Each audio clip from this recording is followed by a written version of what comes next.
Demolished OKC by 32 points on Saturday night. Kevin Durant struggled with a -31 in the game and only made 6 of 15 field goals. Stephen A., how much will this series determine Durant's future? Well, I think it's going to determine it a great deal. And Skip, I'd like to read something from an article in OKC News by a guy that does an outstanding job for them named Darnell Mayberry. He's excellent. Know him. He's excellent. He's excellent. Good guy, too. He's excellent at what he does. And he wrote in an article dated March 7th about Joel Myers, who's the voice for the New Orleans Pelicans, but also used to do some, he still does stuff on SiriusXM radio, does an outstanding job there, and, you know, calling games and doing all of that stuff. And he also, and he quoted Joel Myers saying this: I made some calls over the weekend talking to Vinny Del Negro. If they don't, meaning if the Oklahoma City Thunder don't win the championship, I'm told if they don't at least get to the NBA Finals, Durant is gone. Now, I wonder where we heard that, because it's something that I've said on several occasions. When everybody and Durant called me a liar and everybody's going up, it's what has been going on. It wasn't breaking news for people who cover the NBA. It's something that has been talked about since the summertime.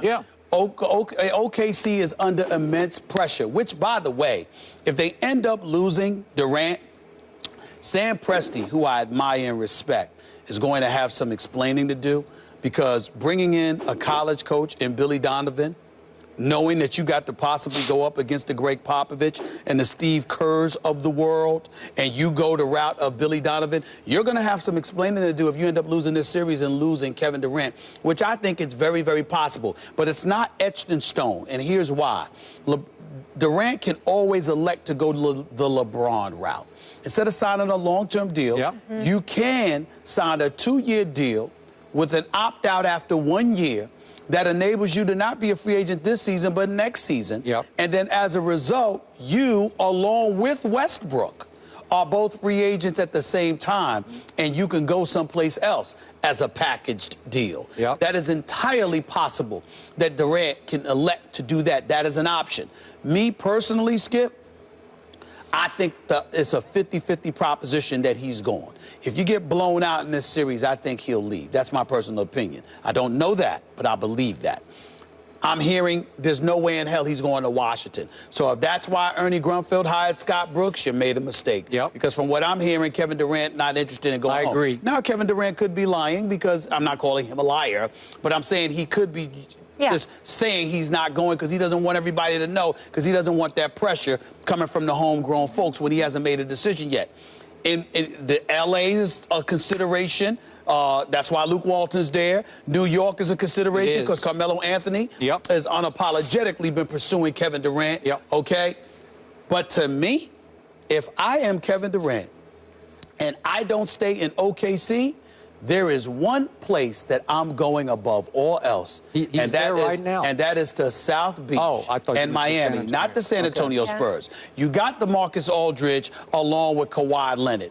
They've got 5 championships on their resume. They've been perennial title contenders. They don't need you. You don't, even though anybody could use Kevin Durant because he's one of the top 3 players in the world, to me, it's the same principle. Like, for example, if he ended up going to Golden State, if Golden State would have won the championship this year, and Kevin Durant went to Golden State, I'm not interested in that. I wouldn't even recognize him as a champion because they won without you. So why are you going? You just jumping on that bandwagon. But considering that Miami has dissipated and they've fallen out of the championship equation, if you went there, if you went to Washington, if you went to New York, a legitimate argument could be made that they won because of you. You didn't just hop on for the ride. To me, you're hopping on for the ride if you're in San Antonio. You're hopping on for the ride if you're in Golden State. You're not hopping on a ride if you're in Miami. Because no matter how good they look, we know they ain't Cleveland because they don't have LeBron. And LeBron is perceived as being your kryptonite. So you go to Miami. It's South Beach. You got D-Wade because they got his bird right, so you can still bring D-Wade back. You got Hassan Whiteside. You got Justice Winslow. I can't tell you how much I keep raving about this kid, Josh Richardson. I love this kid. What a bright future. And then the possibility of Chris Bosh coming back, you're talking title. You're talking title. Excuse me, if Bosh were healthy, with the Heat as presently constructed, and you add Kevin Durant to that, it's a wrap. It's a wrap. I'm telling you that right now. There's no way that Miami is not coming out of the Eastern Conference if Kevin Durant joined that Miami Heat crew. No way. If Chris Paul goes to Cleveland? Damn, Skip, you trumped me on that one. That is the first time in our career together that I said you actually trumped me on that one. Because if Chris Paul did end up going to Cleveland with LeBron, it would at least be a battle. It would be a battle, no doubt about it. Then you got me there. But I was just thinking as Cleveland presently constructed if Miami added Durant. But if Chris Paul went to Cleveland and Durant went to Miami, could be very, very interesting. Very interesting. I believe Kevin Durant is going to leave one way or the other, win or lose. Win a title, I believe he would leave. Really? And I think he's going to have the time of his life through the summer getting wined and dined in a tour over America, because every destination you brought up has some validity to it. It has some worth to it. Listen, I know for a fact he's intrigued by the New York situation. He likes Phil, loves Melo, Porzingis, wherever they're headed. He ain't that intrigued by. He's intrigued by the New York market. He's intrigued by Carmelo. He ain't that intrigued by Phil Jackson, the executive, and the rookie and Porzingis. Porzingis is nice, but Okay. But L.A. remains somewhat in play, as you point out. The last team on the list, I think, is the hometown team to me, going back to D.C. Okay. But Miami's in play, and I believe that San Antonio and Golden State would just get in play depending on. Let's just say they flame out. Let's do the hypothetical. If they flame out fairly quickly, then at some point Kevin Durant is going to say, I want to do it the right way, and I want some rings. I want a ring or two.